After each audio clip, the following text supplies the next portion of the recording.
Hello all, welcome back to Shave with Peg Leg. Hang on, something on the camera. Oh, a little soap from my finger. Alright. Go figure, right? Soap on a camera in the bathroom during a shaving video. Alright, head shave tonight. Wednesday night head shave. The razor tonight is going to be the Q-Shave cartridge razor. 5-bladed beast. On its 6th use. Yeah, 6th use. Tonight's soap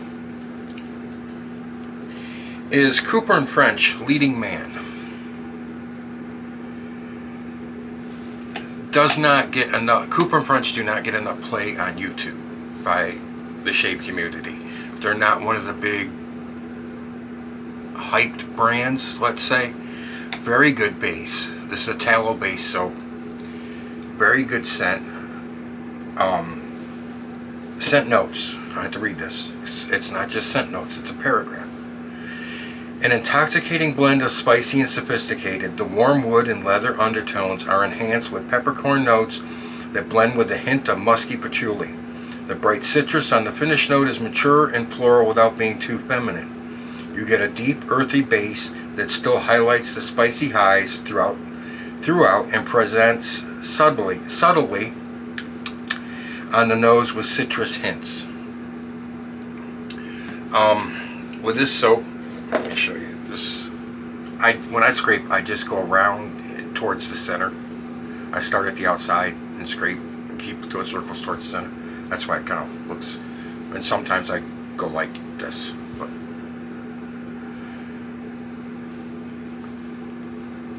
Hard soap. Might have dried out in the year plus I've had it, but it's hard. My Linkidea ceramic bowl, which has little ridges in it. I don't know if you can see those in there or not.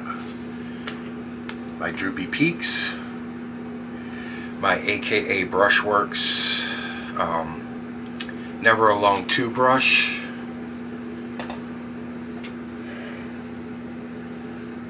Soap. Isn't that nice? Very good base. Like I said, they don't get enough play on YouTube. There's a lot of good soaps out there, guys, by smaller companies that don't get the hype that your big names that all the fanboys follow do, you know. We won't get into that. But there's a lot of good ones out there.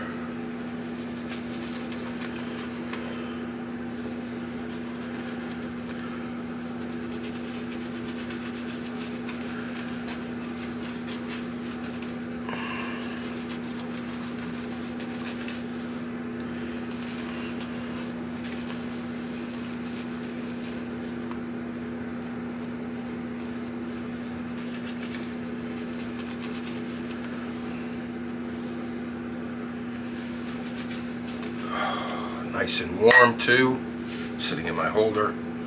Alright, the Q-Shave 5-bladed monster.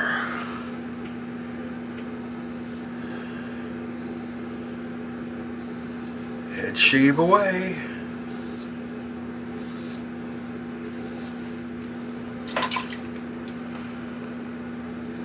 Alright.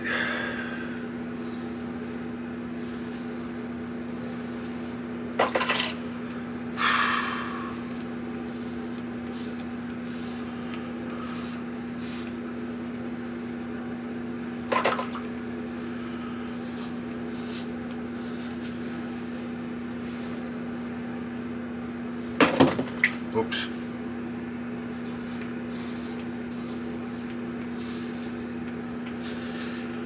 Almost knocked my tub of water over.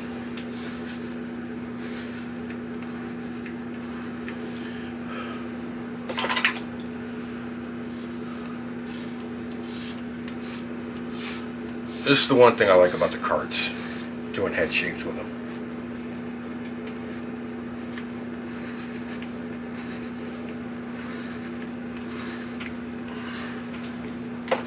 Just have at it.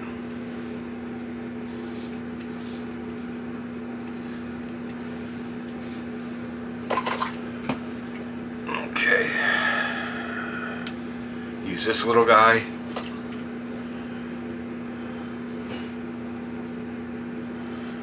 Go around the ears.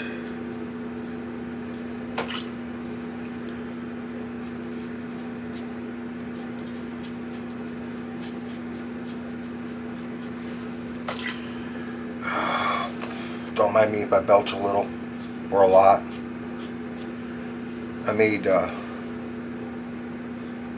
I have a deep fryer, so I made taco salads last night. I made you just take a tortilla and you put it in the oil, and you take a metal, not plastic, metal ladle, and you put it down in the center of the tortilla to form the bowl, and you let it fry for a minute and a half, 2 minutes.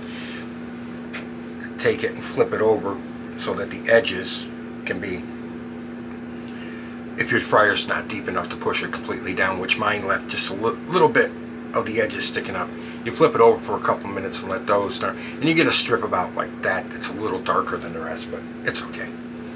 So anyways, I made taco shells last night, and taco bowls, and made taco salads. And we had leftovers of all the fixins, the lettuce, the tomato, the cheese, sour cream, guacamole, meat, beans, rice, all that. I had leftovers, so tonight, and I had a few extra shells left over, so tonight I made burritos for dinner. Mexican 2 nights in a row, which was good. And I have a Cuisinart. It's a George Foreman type grill. The top half opens up, and you've got 2 different plates in there. You've got a lined ridged plate that you use for paninis, and then you have a flat grill plate. You can use it like a griddle. You can also open it completely up and flat and have 2 small griddles for making like French toast and pancakes, or griddle flat top, cooking burgers, hot dogs, bacon, whatever. And it's got 2 little cups you put on the corners, 1 corner for each half, where the grease can drain off. I haven't used it like that for years though. I do most of the cooking like that if I'm going to cook it in a cast iron skillet on the stove. But I brought it out tonight, wiped it down, cleaned it up a little bit because it's been in a cupboard for a while. Used a flat top, opened it up, and the thing about it is when you use it like a griddle, both halves of the thing heat up.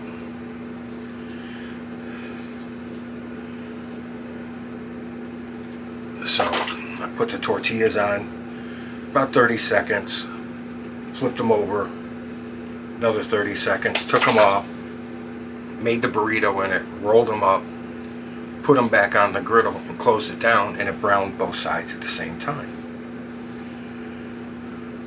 Quick, easy, nice,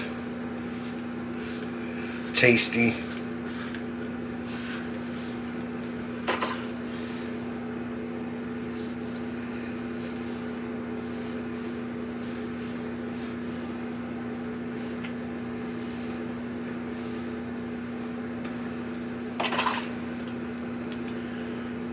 Last week, I've got a deep fryer, like I said.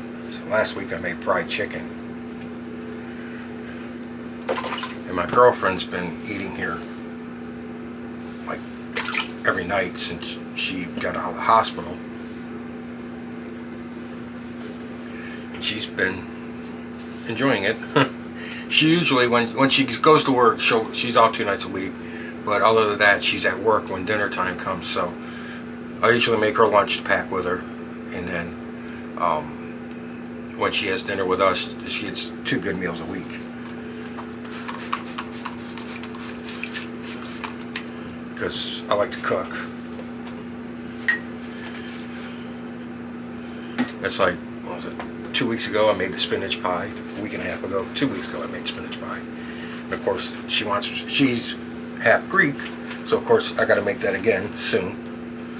So I gotta order all this stuff to make the spinach pie again. And of course my mom loves spinach, and she liked spinach pie too. So of course it's 2 2 people wanting me to make spinach pie again. I'm not a spinach eater. I'm no Popeye. Spinach and liver are two things I've never liked since I was a kid. But if I was forced to eat one of them, I'd eat spinach.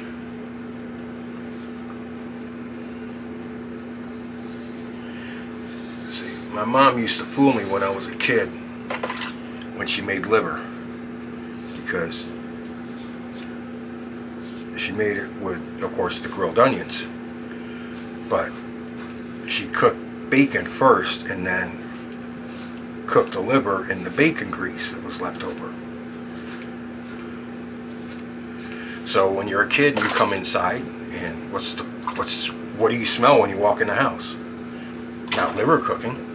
No, you smell flipping bacon. She'd put dinner down in front of me at the table, and I'd say, "Ooh, what's that?" And she goes, "That's steak." I'd take a bite and I'd spit it back on my plate. "That's not steak, that's liver." And she said, "No, it's not. It's steak. Eat it. It's good for you." So that's not steak. That's... Even kids know the difference between liver and steak, okay? We're not that stupid. Or we weren't that stupid.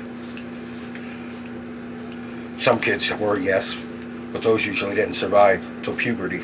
They usually didn't make it that far. But,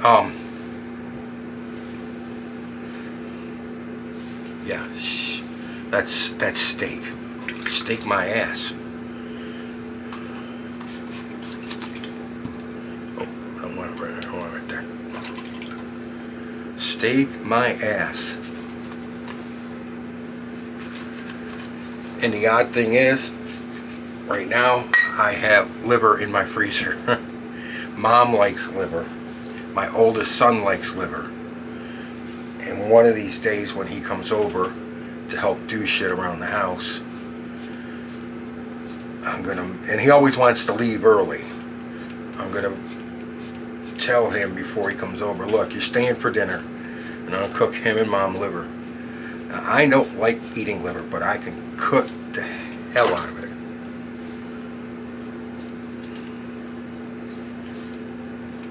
I used to work as a cook in a restaurant, and one of my first jobs was in a restaurant that had an open kitchen. We had the serving counter where we put the dishes up under the heat lamps for the waitresses to pick up, but above that was all lattice work, and on the sides, the very ends of it was lattice work. We had the open space to pass, but people could come up and watch or look through the lattice work on the sides. They couldn't stand where the food service line was, and they'd come up. Well, anyways, my boss was a Greek, and he had liver onion on the menu. Well, it was not one of the dishes that he really knew much about, but I knew from the way my mom used to cook liver and onions how to cook it, because my stepfather loved liver, and he absolutely loved the way my mom made it. Said it was the best he's ever had. So when I first started working there and I saw I had to cook liver, I went and got a pan of flour and put it up on the line in case I had to make liver. And I kept it there. And we also had, because we did breakfast, lunch, and dinner, we also had refrigerated drawers underneath, and we kept some breakfast meats in there too, because you could get off the breakfast menu at any time. So we had bacon in there. Well, I had a guy one time come in, he ordered liver and onions. So I put 2 strips of bacon on the grill and cooked them. Put them up on a hot plate up on the side near the front of the grill. This is the way it was set up. It was half on the grill, half off. But it kept it warm but not hot, but not cooking it. And I cooked the onions in that bacon grease a little bit, and then I moved them off to the side of where most of the bacon grease was. I took my piece of liver and I dipped it through the flour, and then I put it in the bacon grease again. That had now onion flavor in it too. And I cooked the liver for whatever time it was on that side, flipped it, cooked it on the other side. When it was almost done, I took the onions that were still on the grill and then cooking next to it. You turn them a couple times. put it on top of the liver, took the bacon off the hot plate that was there, put it on top of the bacon, and put it on the plate, put side dishes on it, and sent it out. Well, the guy that ordered it came back after he got done eating, and he asked if Steve was in the kitchen. Now, that was my boss. His name was Stavos, but everybody called him Steve. He asked if Steve, or yeah, actually he asked for Stavos. He said, "Is Stavos here?" Yes, he's in the back, because he was our prep cook. He did all the main. He did the moussaka, the pasticcio, the spinach pie. He did lamb shanks. He cooked all that, but he'd always be in the back prepping something. So he's in the back, and I called him up and said, "Steve, somebody here to see you." So he comes out. "Oh, nice to see you." Shaking hands, they're talking in Greek and everything. So it's okay. This guy knows Steve. He's Greek. They're talking in Greek and stuff.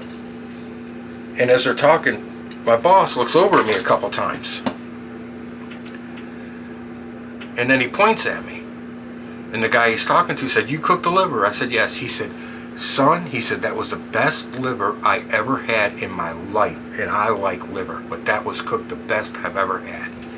So, thank you. So he's left. And my boss, when we were cleaning up after the night, said, "You know who that guy was?" I said, "No." He says, "He owns something," and he rattled off a restaurant, much bigger than the restaurant, much more posh, more higher end. We were like your daily diner type, whatever, just daily diner type that specialized in Greek food. But anyways, Steve's like, Steve, I always call him Steve. Americans call him Steve. He said, "What'd you do to that liver?" I said, "Why?" He said, "Just tell me what you did." And I told him how I cooked it. And he goes, "Do you always cook liver like that?" I said, "That's how I was taught how to cook liver by my mom. And everybody always liked the way she cooked her liver." I said, "I can't stand liver. I hate eating it, but I can cook it." He says, "You don't change the way you cook the liver. You make liver like that all the time from now on." Now, I had been making it like that. That was just the first time that guy had had it. We're good. It's a good clean shave. And we're going with which Hazel. He said, "That guy," he said, "Do you know what restaurant?" Yeah. And he rattled off. It's like, yeah. He's like, he said, and Steve told me, he says, "That restaurant makes this look a hole in the wall type deal." He said, Aqua Velva Musk, because of the musky patchouli. And I haven't got anything that really goes with this. And he's like, and he really respected that man. And he's telling me, "You don't ever change the way you make your liver." This is the balm, Cooper and French leading man balm. He said, "Don't you?" Oh, wow, holy shit. All right, I got that much. I'm gonna have to unscrew the top, because there's even if I wipe some of that on my ass, I got too much.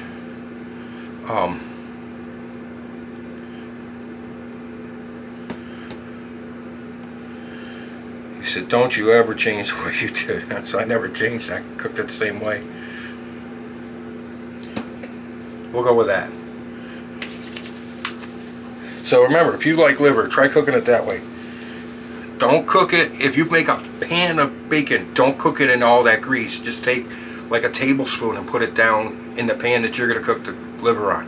And then when you go to flip it, put another tablespoon down. Trust me, you don't want it overly greasy.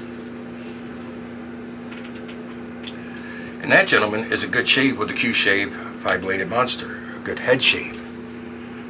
Yes. We're good. I got all kinds of shit. Oh, look at this. Soap in my ears still. My ears are lather catchers anyways. But that's a good head shave. Nice and smooth all over. Anyways, that's your cooking lesson for the day. That's the head shave for the day. Contact me for any other cooking lessons. No, don't. We'll get into that in other videos. Alright guys. Anyways, that's how you make a good liver. Trust me. Alright. Take care all. Have a good one. Oh, don't forget, I do have an affiliate link for the razor company. If you're going to buy from the razor company, please consider using that link. I do get a kickback, but when that account hits $25, I do get a gift card to the razor company. Give it back to you guys. You use the link, you get the monies. Don't forget the 4 channels I'll put in my description box. Please give them a like and a sub. They all have under 1,000 subscribers, so please help them out. I'm sure they would appreciate it. And with that, I will say enough of the babbling back guy in the camera. You're in the chair next. Happy shaves out there. And don't eat the liver. Ugh.